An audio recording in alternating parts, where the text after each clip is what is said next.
Everyone, ভ্যানিটিতে দামি দামি product ছাড়া আর কি প্রয়োজনীয় প্রোডাক্ট আমরা রাখি বা আমরা অনেক সময় বিগিনার্স মেকআপ আর্টিস্টরা রাখতে ভুলে যাই, এই ভিডিওটা তাদের জন্য। অবশ্যই তোমরা কিন্তু মন দিয়ে দেখো।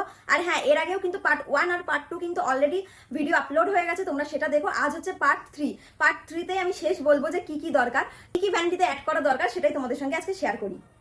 তোমাদেরকে ভ্যানিটিতে রাখতে হবে এয়ারবাডস, কারণ কাজল পড়াতে গেলে কিন্তু আমাদের 100-এর মধ্যে 80% ক্লায়েন্টের কিন্তু চোখ থেকে জল পড়ে আর পড়বেও, তার জন্য আমাদের কিন্তু এই ইয়ারবাডস রাখার দরকার। সেকেন্ডলি তোমাদেরকে রাখতে হবে একটি আয়না। কেন রাখবে আয়নাটা? অনেক সময় কিন্তু অনেক রুমে আমরা আয়না বা মিরর থাকে না, সেক্ষেত্রে কিন্তু ক্লায়েন্টেরও প্রবলেম হতে পারে বা আমাদেরও প্রবলেম হতে পারে, সেই জন্য কিন্তু এই আয়না অবশ্যই মাস্ট।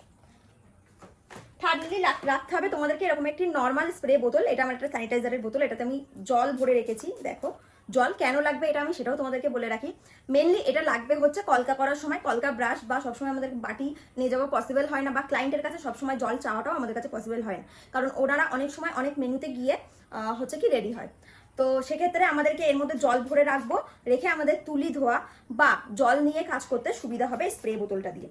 খুব খুব খুব প্রয়োজনীয় একটা জিনিস রাখতেই হবে, যেটা না রাখলে নয়, সেটা হচ্ছে এই এক্সটেনশন বোর্ড। এই এক্সটেনশন বোর্ড কিন্তু আমাদের খুব খুব প্রয়োজন, খুব কাজের একটা জিনিস, কারণ সব সময় কিন্তু সব লোকেশনে তোমার হচ্ছে কি ফ্ল্যাগ সবসময় কিন্তু অ্যাভেলেবেল থাকে না। তো সেক্ষেত্রে তোমরা এরকম একটি বোর্ড রাখলে দেখো অনায়াসে হেয়ারের কাজ এই বোর্ড দিয়েই করতে পারো, বা রিং লাইট, যে কোনো প্রয়োজনীয় কানেকশন তোমরা হচ্ছে এটা থেকে নিতে পারো। আমাদের এই টপিকের ইনফরমেশন দেওয়া ক্লাস এখানেই শেষ। আমি অলরেডি 3টে পার্ট করেছি এই ভিডিওর বা এই ইনফরমেশন, তোমরা কিন্তু গিয়ে অবশ্যই চেক করে নিও। আর আমি যদি কোনো এরকম ইম্পর্টেন্ট কোনো জিনিস ভুলে যাই, তোমরা অবশ্যই আমাকে কিন্তু কমেন্টে জানিও। আর আমার ভিডিও কেমন লাগলো অবশ্যই কিন্তু সেটাও কমেন্টে জানিও। টাটা, দেখা হচ্ছে পরের ভিডিও।